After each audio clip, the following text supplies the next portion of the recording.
So there is a lot going on with AI, specifically with ChatGPT. I literally spent, so the last hour, I normally spend the hour before these presentations kind of getting up to date, making sure there's nothing I'm missing. I spent the last hour on a webinar watching ChatGPT launch their new version of ChatGPT. So I'm going to cover that really quickly because it is late breaking, up to the minute information, and I want to keep you guys as updated as I can. And then I'll dive into kind of what I was going to cover, which I think is still very, very valuable.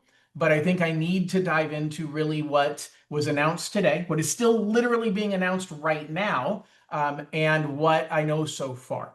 So if you have used ChatGPT at all, you have seen the model selector where you're picking from, hey, am I using 4.0? Am I using 03? Am I using 4.5? If you haven't paid attention, there are multiple different models to choose from, and every model has pros and cons. Every model has a need for you as the user, for me to understand, hey, what am I trying to accomplish and which model do I want to use? And I'm actually going to start by showing you that because I want you to understand what is literally changing today. And depending upon what version you're on will determine how quickly that changes. So right now, if I log into ChatGPT, you guys will see right here in the top left corner, let me grab my cool little annotation, red dot, there you are. Come on, red dot. No, why are you not working, red dot? That's what I want. Perfect. Okay, my red dot. So right up here in the top left corner, it says ChatGPT 4.0. And you can drop that down. You can do it on your phone. It's right at the top and it says model, and you can change what model you're using. If you've never changed the model, two things. Starting later on, as soon as this new version rolls out, you won't ever have to worry about it again. But you've been completely missing out because the model has to do with how AI thinks. And I've covered this many times in prior presentations, so I'm going to do just a very, very high level right now of what I mean by that. And so the model selector basically is the first model that everybody uses is 4.0 right now. And that model gives you the first thing that comes to mind from AI.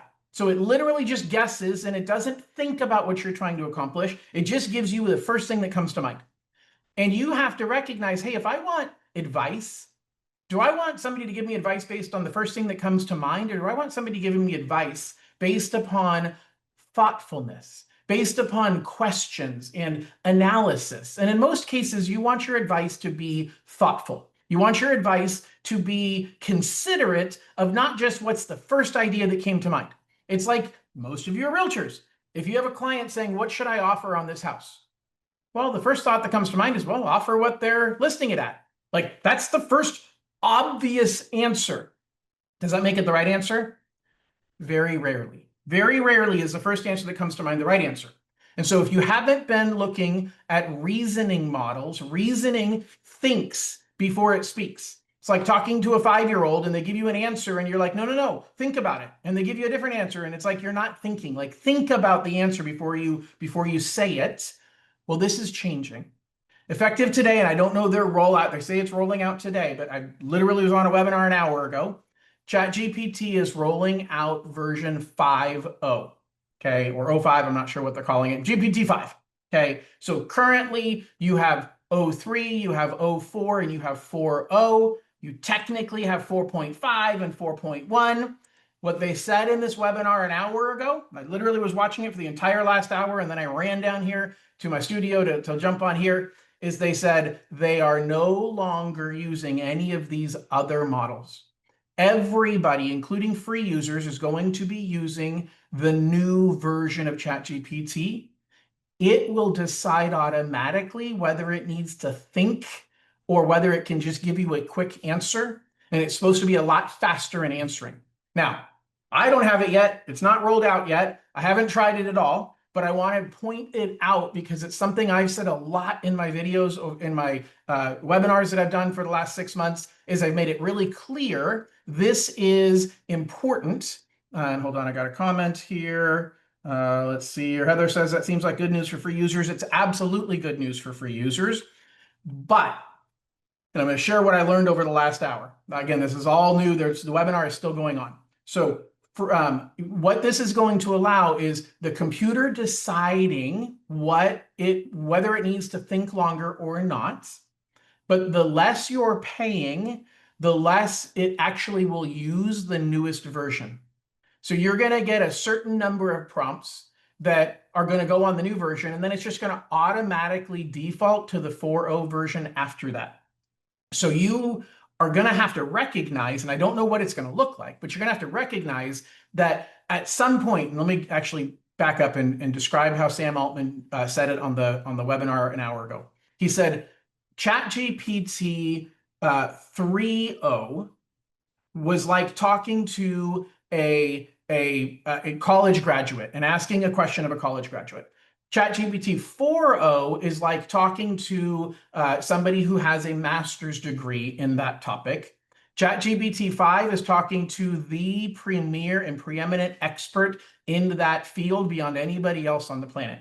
So you've got this really, really powerful, smart, intellectual, both EQ and IQ, so emotional intelligence and actual true intelligence, that it does a good balance of both.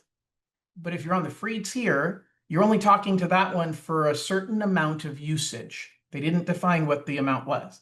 And when you hit that usage cap, you fall back to the lower, less intelligent tier. I don't know if it's going to tell you that. I don't know if you're going to automatically know that you're talking to the less intelligent version. I would expect they're going to, because obviously they are a for-profit organization.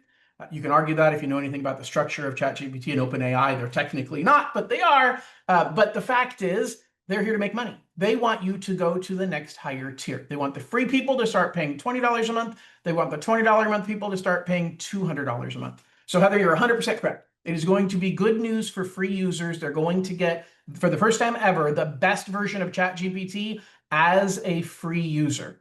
But your usage of it is going to be limited. So super, super smart. Your $20 a month users, you'll be able to use it a lot. Your $200 a month users will be able to use it unlimited. So what does that look like? What's a lot versus a little? I don't know. We'll have to see when it rolls out. But I did want to point that out because the model selector, the interface, how you talk to it, it's evolving. And this is supposed to be one of the biggest shifts in how ChatGPT functions under the hood. I don't know what it's going to look like. John, very, very good point. The free version doesn't have memory. They've talked about some enhancements to memory. I love memory. I am very cautious. As a matter of fact, you'll notice when I show you some of my prompts today, I'm very cautious about what I tell ChatGPT is about me. And so a lot of the things that I've created for you guys today, I said I'm creating this for my realtor partner, or I'm creating it for somebody else. It's like asking a medical question on a forum and saying, hey, it's not about me, it's about somebody else. Sure, it's not about you. But it really does help to be clear with ChatGPT what you're talking about that's related to me versus not related to me. I don't want ChatGPT to think I'm a realtor. I want ChatGPT to understand that I serve real estate agents, that I create content for real estate agents, but I don't want to think I'm a realtor, so I'm not going to word things that way. Just be aware, John's point to memory, if you're not on the free model, memory can be your best friend or your worst enemy. Because memory keeps track. If you share your account with your spouse and your kids and everybody's searching up different things, the memory is going to think things about you that aren't true. But if you consistently use it and accurately describe what is you and what is not you, it is amazingly profound, the things that memory can help you with. And so that in and of itself is a reason to pay the $20 a month. All right. The other thing is agent mode. So all of what I want to talk about today really has to do with the new feature that came out about a month ago called agent mode. And agent mode, I am 99% positive, is not available on the free tier. So I do not get paid when you sign up for the $20 a month ChatGPT plan, but I will tell you it is well worth it. Everybody I talk to, I encourage to pay. You don't know what you're missing when you haven't used the paid version. And so I strongly encourage you, if you have the means to invest $20 a month into an assistant, into a business partner that can help you do things you never thought possible, it is the least expensive investment into a business partner, into a personal assistant, and the tools and capabilities will only get better from here. It's why I do this at least once a month, because I want to help give you guys the content that you need in order to figure out, hey, what of these things matter to me? So many things are changing. The world around us is changing very, very fast. And I want to help you figure out which of these tools are going to help me and how. And so I'm going to start with explaining to you what agent mode is. Now, agent mode is not the mode for real estate agents. It sounds great. I think it'd be a phenomenal title or phenomenal name of a mode in ChatGPT that is all about realtors, but it's not. It is the AI system acting as an agent on your behalf, taking control of a computer, not your computer, but a computer behind the scenes to perform any online function you want. And I've used this for a lot of things, and I want to show you some of the things that I've used it for. And a lot of what I focus on today is going to be about real estate. I want to make this as interactive as possible. So if you have questions, please post them into chat. Depending upon the nature of the question, I'll have you unmute if you're willing and help explain to me what your question is. But I want to give you guys real world examples of how you can use these tools in your business. So I've created, excuse me, I'm going to move this little thing over here. I have created a project called Agent Mode, and that helps me store a lot of the information that I'm using for today's examples. Okay, so first of all, Agent Mode goes online and it searches like you would. So anything you can think of that you would want to do. Some simple examples that they used when they first launched Agent Mode was, hey, you can tell it that you're planning a dinner party for 20 people, and these are the dietary restrictions, and I want you to figure out what menu we should create, and then I want you to go to Instacart, and I want you to order all of the ingredients that I need and get it into the cart, and then all I have to do is to take control and pay for it. So it can literally do all the research, figure out everything that you need, and then it will and then you log in and you take control of the screen. You put in your credit card number or you log into Instacart and you pay for it, but it's done everything up until that point. That's the simple stuff. There's so much more we can do with this. I'll give you an example. Here's an example I created a few weeks ago. I actually put this online, so some of you may have seen this already, but I created a prompt for it to help me search for properties out of state. And it was me looking for investment properties. And I said, you know what? I'm searching for a good turnkey investment home in the states of Tennessee or Arkansas. I need to have rental income that covers the mortgage payment, including average taxes and insurance, assuming 20% down and a rate of around 8%. I want properties that are no more than a $300,000 purchase price, and the properties need to be within a 30-minute commute to a major city.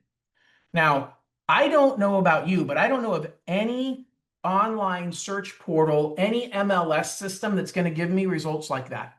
I'm asking it to run a net sheet of rental income to make sure that I have positive cash flow. I've given it payment parameters of what I expect the payment to be, and I've told it I have to have it within specific property criteria. In this case, the property criteria was simply within a 30-minute commute of a major city. I didn't even say what a major city was. Now, that can be good news and bad, because the less detail you give, the more it can decide on its own, and that may or may not be the right answer.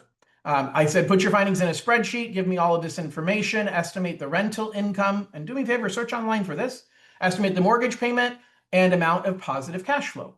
Sort the list in the order of highest cash flow. This is going to be in agent mode.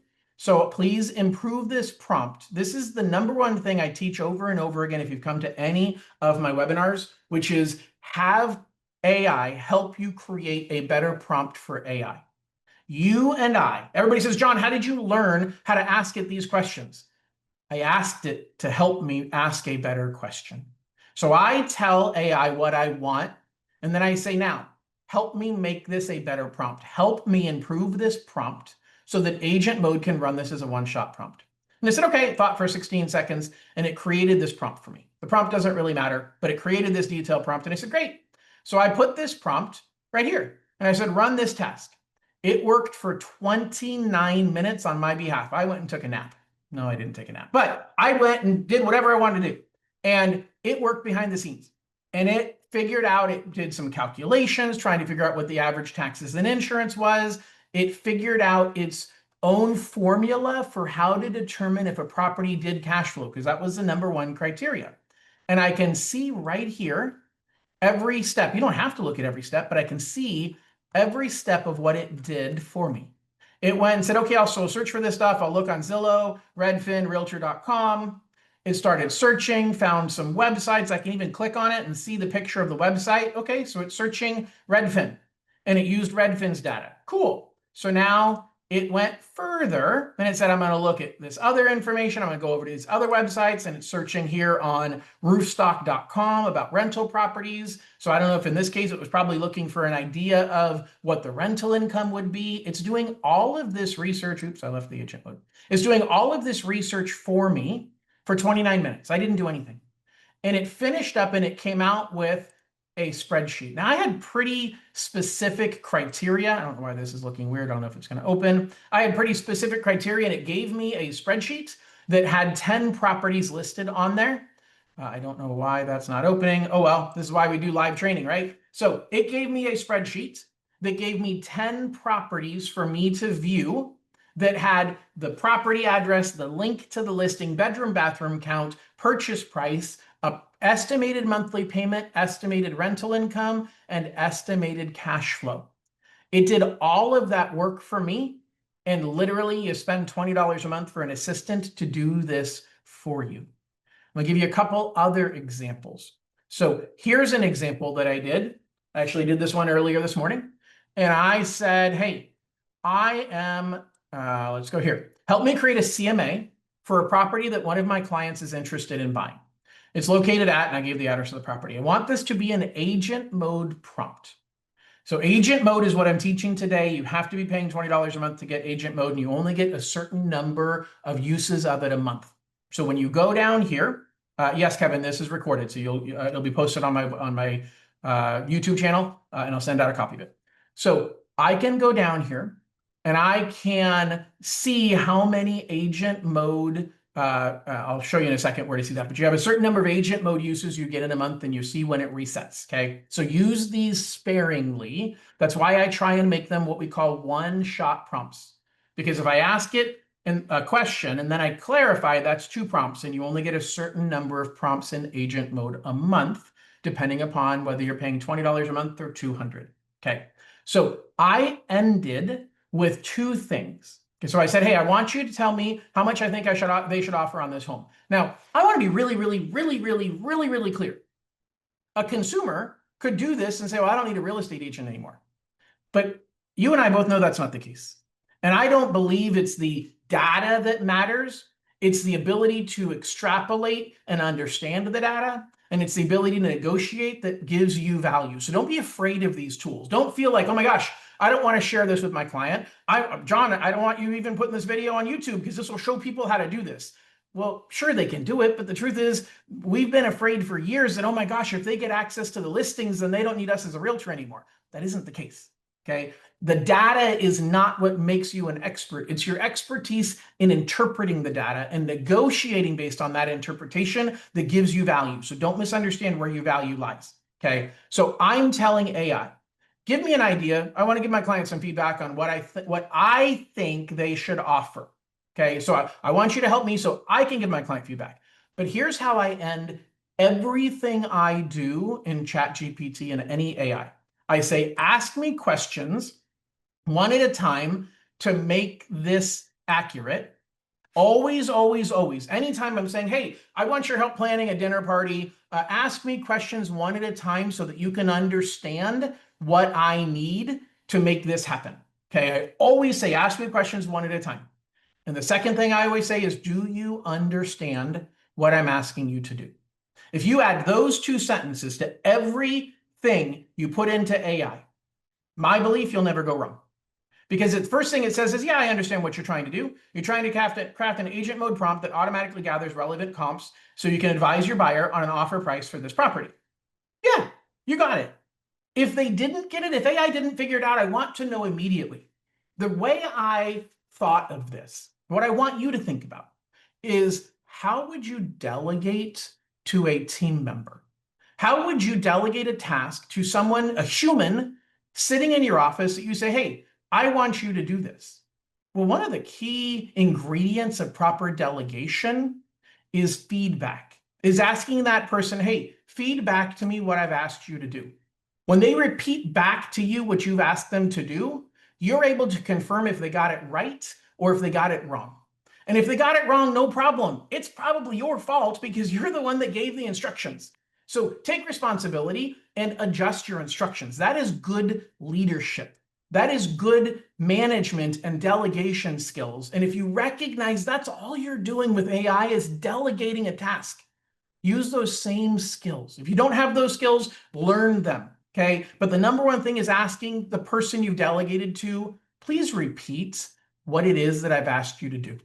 And when they repeat it, you know right away, did they get it right or did they get it wrong? And that's your opportunity to adjust the instructions before they start the task. That is the time to figure out if the task is right or if it's wrong. If the instructions are given in such a way that they understand it, or if the instructions are in such a way that they're not going to deliver what you've asked them to deliver, okay? And then if you ask AI to ask you any questions, you're giving it permission to dig deeper, because there's lots of things that you hadn't thought about. And so you're giving AI permission, you're giving your assistant permission to dig deeper and to ask you further questions about whatever it is you want them to accomplish. But I learned very quickly, I got to tell it to ask me one at a time. Because if I say, ask me questions, it'll ask me 30 questions. And it's kind of overwhelming. And the truth is, the answer to question 1 kind of also applies to questions 2 and 3. And so why do I have to answer those? And so I've learned to ask me one at a time. And you'll quickly realize that's a much more efficient way to go through it. And so I did. I said, okay, it says, this is what we want. And it says, what are you looking for? Key details. And I said, well, you can find this yourself. Look it up. Like, you're smart. Go do it on your own. And so I said, okay. And so it thought for 29 seconds and it found me all the details about the property. I'm like, great. So then it says, well, hey, this looks like it's a fixer. Do you want me to look at only fixers, or do you want me to include turnkey properties? And I said, you know what, that's a good question. I think you should do both and you should apply comps. Perfect. And so it gave me some thoughts on what it wanted to do. And then it said, hey, what rehab cost per square foot are you thinking? And I'm like, I think, probably trust your judgment on this. I don't know. I honestly don't know rehab cost. So it asked me, I told the truth. I have absolutely no idea. So I trust your judgment. He goes, great. Given this information, I'm pegging the condition adjustment at about $80 per square foot for construction cost. Perfect, because I don't know better. Okay, so in this case, I literally don't know better. And so I'm trusting its judgment, and I push the answer back to them. Now, again, what kind of comps? How old should the comps be? Then it's asking me, great, should we only use comps that are in the same area, or can I use newer comps? And I said, keep era, not area. Keep the same era. Perfect. All styles or only Mediterranean? I said all styles, just adjust for it. So you can see the types of questions that it's asking me. It's gathering more information. And then it says, hey, do you want me to give you like full guidance? Where did it say that?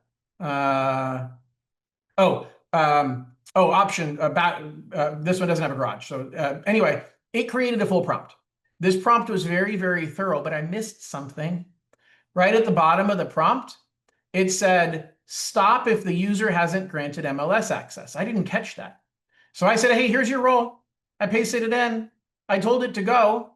And then it stopped and it said, hey, yo, dude, log me into your MLS. I'm like, oh, I'm sorry. I don't have MLS access. And so I told it, I don't have MLS access.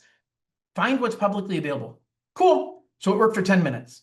Okay. It went through all of this information. Now, guys, this does not replace you. But if you could take 5 minutes and do what I did and let the computer create this and then add that to the normal research that you would normally do when you're creating a CMA, when you're helping somebody evaluate a property, now you have the best of both worlds. You've got your experience. You've got the data that you have access to as a realtor, but we all know there's some off-market sales, maybe something that you didn't catch through your MLS that sold, I don't know, and I don't know if they would find it online, but there's a possibility because you're opening up another avenue of finding information. And so it went through and searched all of this, and I can see everything that it did. And I can see all of the websites that it went to, all of the research that it did. And it's a great, here's your report. This is what we got. And it went through and pulled up some comps for me. It gave me an idea of what homes have been sold, what homes are pending, the methodology that it used. And then in summary, it says, hey, here's what we're looking at as an overall summary. This is not a final result. But what this is in this case, 10 minutes worth of work that you didn't have to do that gives you more data, that allows you to help your clients choose you because you can explain to them that, hey, I use all of the tools available to me.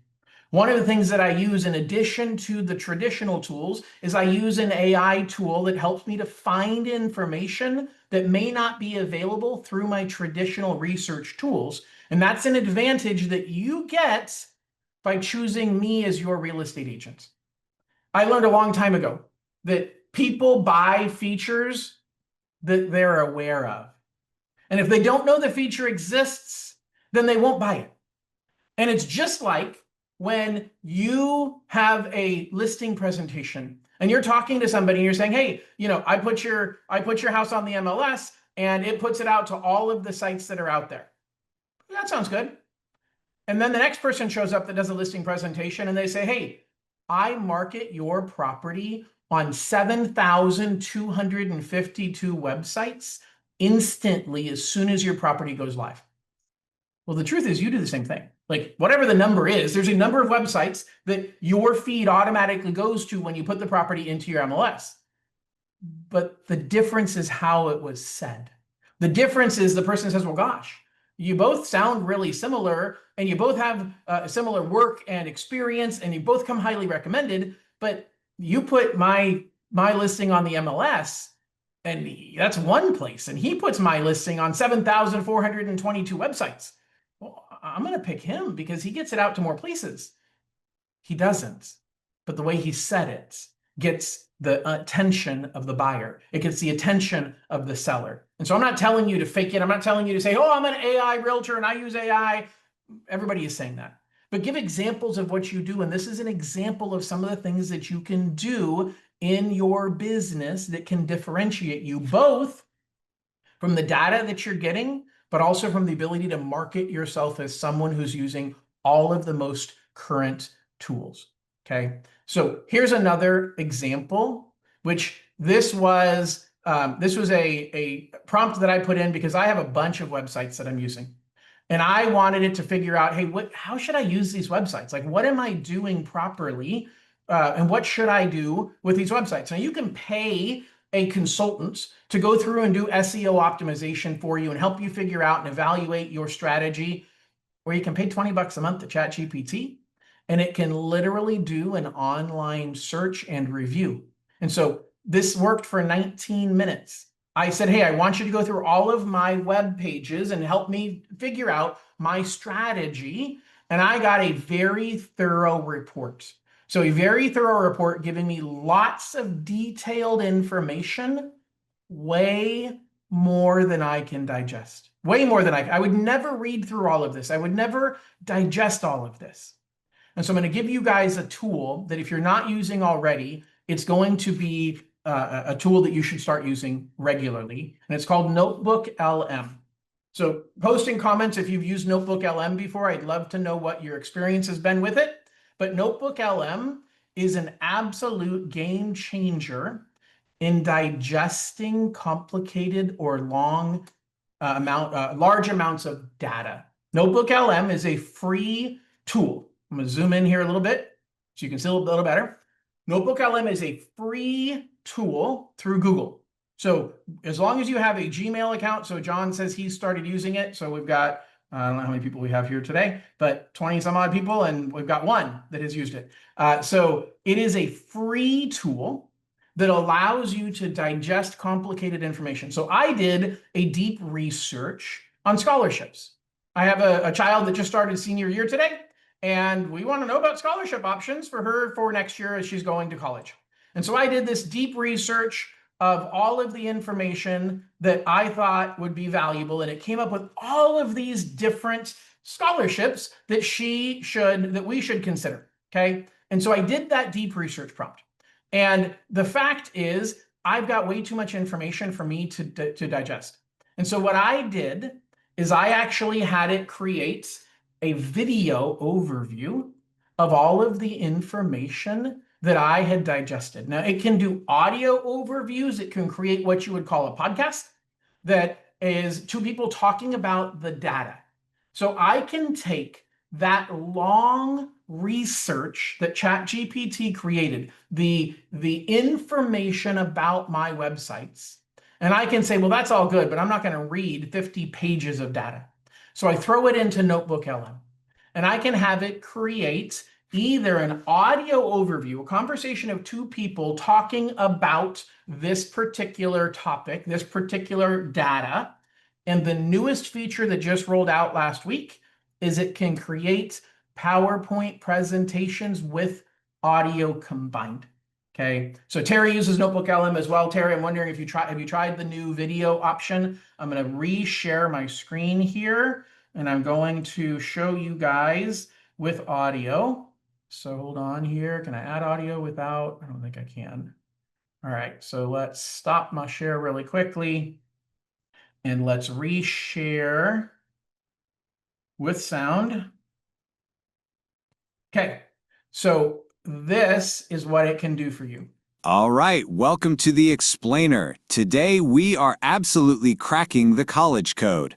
This is your playbook, especially if you've ever heard that frustrating phrase, your family makes too much money for financial aid. We're going to tackle that head on. So let's jump right in. So here's the deal, right? You've done everything you're supposed to do. You've got the grades, you've put in all the hard work, but your family's income puts you right in that, that secret really is to just change the game completely. You have to forget about need-based aid. That's all about your family's income, and that's not our playing field. We are going all in on merit-based aid. Number 1, finding your scholarship angles. Combinations. Maybe you're the captain of the chess club to apply to scholarship after scholarship without completely losing your mind or burning out. So your toolkit has 3 essential pieces. Okay. The point of this is how much information it can digest. Can you imagine taking a long essay, a detailed outcome of whatever it is that you want, and having to read through it versus having it create audio and visual presentations for you? You could take a complicated subject, something like the process of being an investor and buying investment properties. You're like, you know what? That's just like somebody who's never bought investment properties. It seems overwhelming. And so maybe I should create an explainer video on how to buy investment properties and what the things are that you need to think about. And so you can actually go into Notebook LM and you can create a new notebook. So I'm going to go here and create a new notebook. And I'm going to call this, I'm going to close that really quickly. I'm going to call this How to Buy Investment Properties. Okay. In Notebook LM, I can put anything I want in here. I add sources on the left side. So I can add Google Docs and Google Slides if I have them already created. I can add websites if I know specific websites that I want to refer to. I can add YouTube videos. This is a game changer for me, is I start watching or I watch something on YouTube and it's like, wow, that was great information, but I'm not going to be able to use it in the format of YouTube. I'm not going to be able, I want to share that with my clients, or I want to digest that information to use myself. And so you can take that YouTube video and link it right here into Notebook LM. But more importantly is it's got a feature that says, I want you to discover something. I want you to discover the sources for me. And so I want you to discover information for new investors, new real estate investors who are considering buying their first rental, but are unsure what steps to take and are afraid of doing it wrong. Would you all agree that's a pretty common feeling for investors or for homeowners that are saying, yeah, you know what, I'm thinking that I should buy an investment property, but I don't know where to start. I'm afraid I'm going to do it wrong. I'm not sure what to do.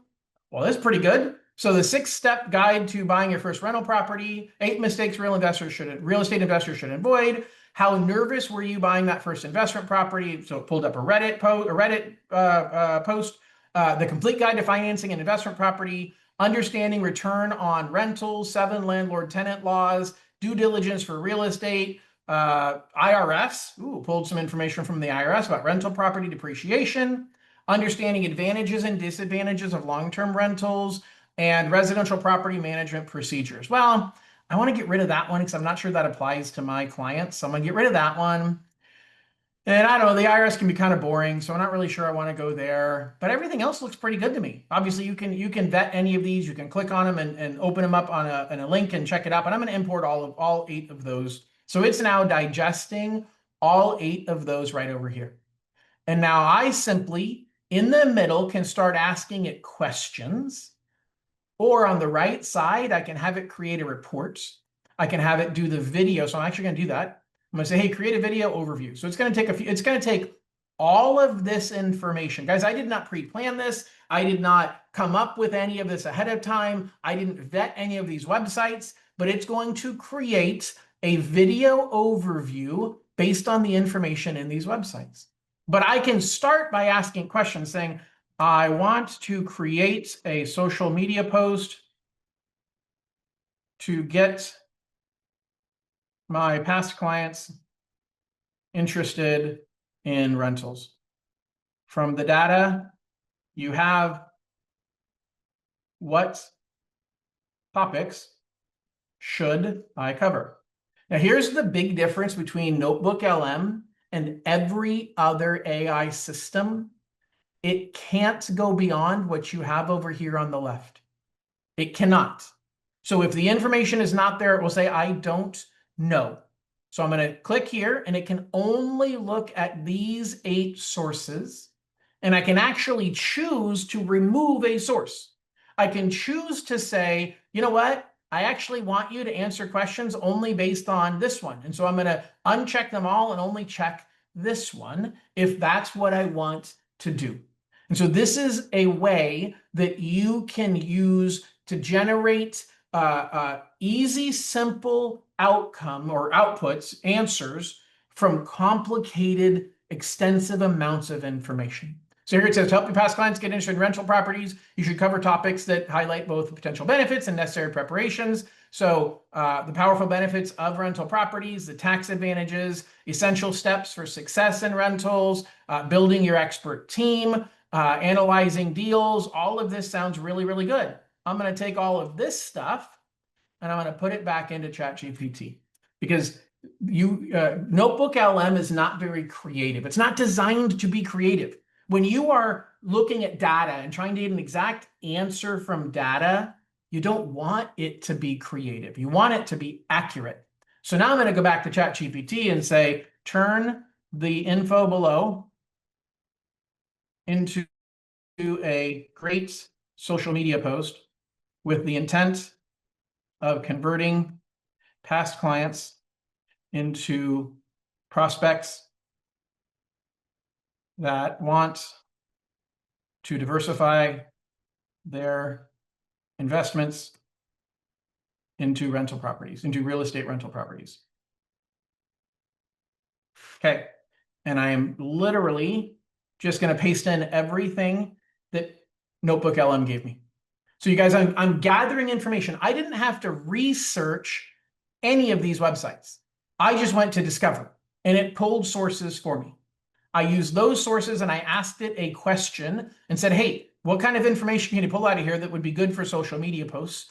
And now I'm going back to ChatGPT and asking it to help me create the post. Here we go. Here's a high converting social media post designed to re-engage past clients, position you as the guide to help them build wealth through rental properties. You bought a home, you built some equity, now what? Here's a thought. What if your next move isn't another home, it's your first rental property? And it uses the information that I had gathered from using Notebook LM. So there's ways that we can tie these systems together And there's ways that we can use them appropriately for what they were designed to do. If you've never used Notebook LM, I strongly encourage you to try it out. It has some super amazing features. It can take things like your CC&Rs. Does anybody ever read through the entire set of CC&Rs for your clients, or do you know any client that's actually literally read through every page of the CC&Rs? Not very many. They should, you should, we all should. You're not going to admit it on live video that you don't, but the truth is it is uncommon and very difficult. Now you also have the challenge of your fiduciary responsibility to the buyer, and you don't want to represent something as accurate when it came from AI. So you got to find the line to walk. And so what I've taught a lot of realtors to do is the strategy of creating a notebook in Notebook LM, or teaching your client how to do it, because depending upon what level of Google account you have and what level of Google account they have, I've had some problems sharing notebooks. But you can teach your client how to do this and say, look, go in, bring your laptop with you to my office, or I'll come to your house and show you how to do this. We'll get you into Notebook LM. And then all you do over here is you add the documents, you upload the documents. So let's upload the CC&Rs. Let's upload the seller property questionnaire. Let's upload the transfer disclosure statement. Let's put all of that stuff into here. Now, Mr. Client, I want you to understand, this system does not replace you reading all of these documents. This is you using it on your own and you using this to validate or ask questions. But the coolest thing about this is the footnotes. So right here in the middle, when it gave me all of this information, and it says, let's find a good example here, tax advantages. And so it talks right here about tax advantages. And I can click right here on the footnote and say, well, wait a second, where are you talking about tax advantages? And if I click on that footnote, it actually opens up the document and shows me exactly where it got it from. So if you have a 300-page set of disclosures, you can put it in here. Again, be very careful. I am not your attorney. I am not your broker, but I would be very cautious if I was you to use this to give them an answer. But you know what? If you actually used it to find the information, clicked on the source, and you can say, well, you might want to read page 12, paragraph B, because I think it talks about what you're looking for. You didn't give them the answer, but you took 300 pages and you used Notebook LM to ingest that information. You asked it a question. It gave you an answer with a footnote, and that footnote took you to the exact spot in the exact document where it got it from. Now you can read what it actually said. Now you can take a screenshot of that and say, hey, Mr. Client, this is what it says about parking a boat in the driveway. Did you tell it? Did you tell them what the answer was? Again, I'm not your broker, I'm not your attorney, but we all have concerns about liability of what are you representing to be true versus allowing them to find information on their own. But we're also here to guide our clients. And so you have to decide, where do you fit in there and how can this tool fit in for you? But this, to me, is the type of thing that you need to know and you need to use in your business. So gang, those are the two things I really wanted to teach you today. I added a third one at the beginning. If you missed in the beginning, OpenAI, ChatGPT had a live announcement today at 10 a.m. And oops, what the heck are my cats? Let's type better. Let's see real quickly here. Okay, so ChatGPT had an announcement this morning. They are rolling out ChatGPT version 5. I don't know if it's 5.0 or 05. But it's getting rid of all of these models and everything is rolling into one, and it's starting to roll out today. So it's not out yet, but there's major changes. So we talked about that, which was unplanned. I talked about agent mode and how to use agent mode to do tasks for you. To take something, I'll give you another quick example of agent mode. I did one of these previously, and I shared it previously online, so you may or may not have seen this, but I used an example that said, hey, I want you to do a home search for all homes currently listed for sale within the city of Roseville, California, that are at least 2,000 square feet and at least 3 bedrooms and 2 bathrooms. I want it to have a decent backyard for the kids to play, and it needs to be within walking distance of an elementary school, less than a 15-minute walk. Put them into a spreadsheet with the name of the school, walking distance, address, list price, days on market, and listing agent name. Now, what I didn't do in this prompt is I didn't say, do you understand what I'm asking of you? And I didn't say, please ask me questions one at a time for clarity. So it didn't. It didn't ask me any questions for clarity. It just went, but it searched for 30 minutes. It spent 30 minutes online going through all of these different potential properties, going through all of doing all of these searches to all of these different sources to try and figure out, hey, well, first of all, and at one point it literally figured out, hey, what is a 15-minute walking distance? Because I said it needs to be within 15 minutes. And so it figured out that based on the average walking speed, that's a half a mile. I think that's what it figured out. And so it drew a radius around elementary schools that were within a half a mile of an elementary school. And so it went through and did all of this research for me for 30 minutes.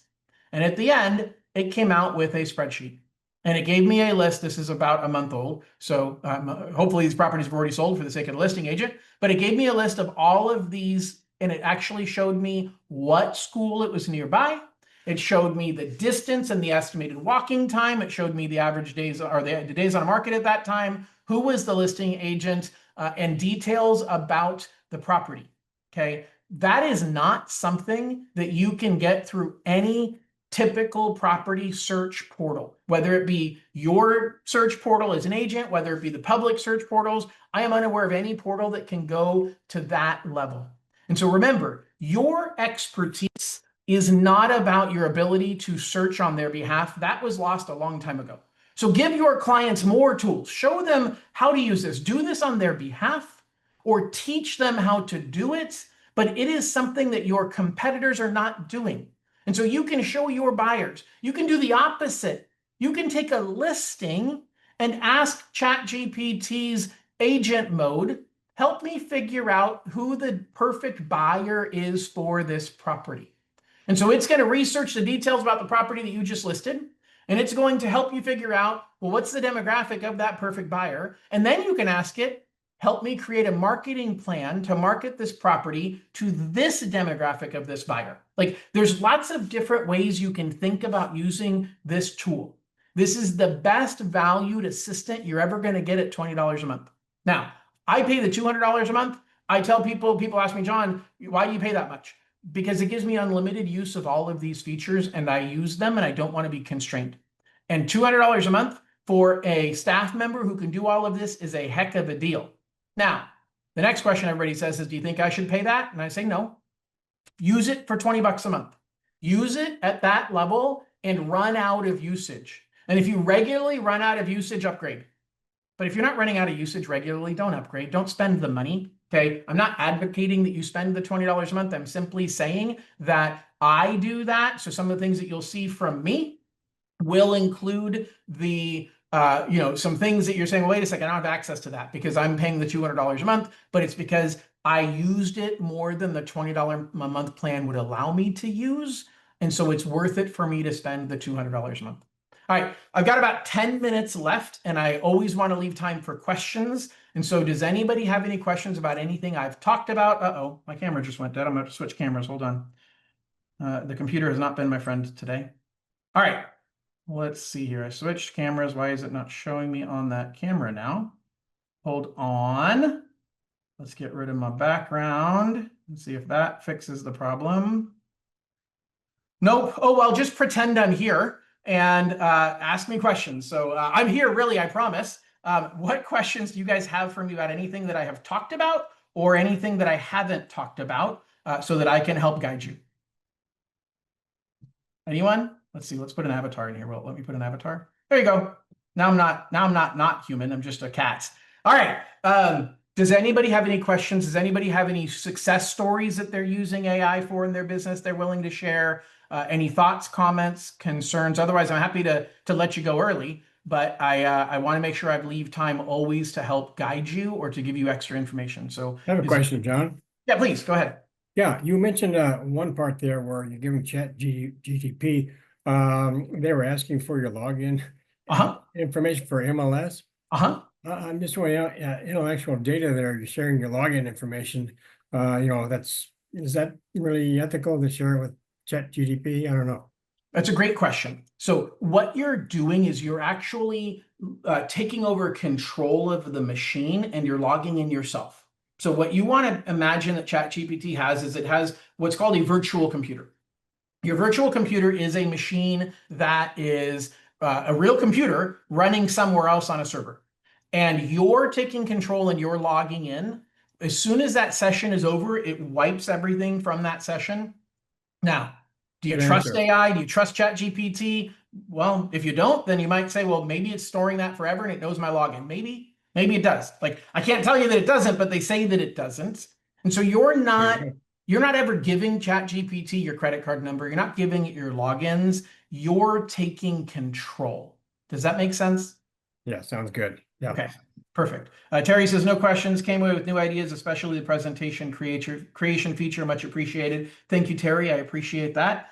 Anybody else have any questions or thoughts or feedback for me? Notebook LM. Hey, I'm going to try it today. Give it a shot. It's free.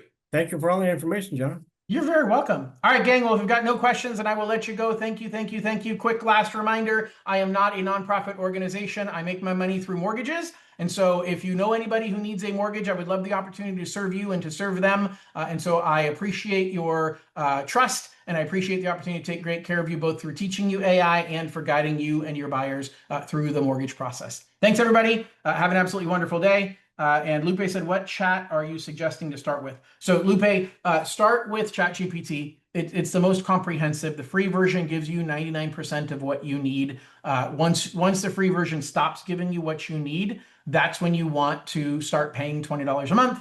And like me, once the $20 a month plan stops giving you what you need and holds you back, then you upgrade to the $200 plan. So hopefully that helps, but that's exactly where I would start. And aside from that, it does not look like we have any other questions. And since you guys can't see me anyway, because I'm a cat right now, I will let y'all go. I got a question real quick. Go ahead. Thank you. Yeah, thank you for today. Will we get a copy of the recording? So we will. Do it. Oh, that's great. Okay. Yes, we're going to email that out later this afternoon once I get it uploaded to my YouTube channel, and everybody registered will get a link. Great. Thank you so much. It was wonderful. You're welcome. All right, guys, have a wonderful day. You too. Bye. Bye-bye.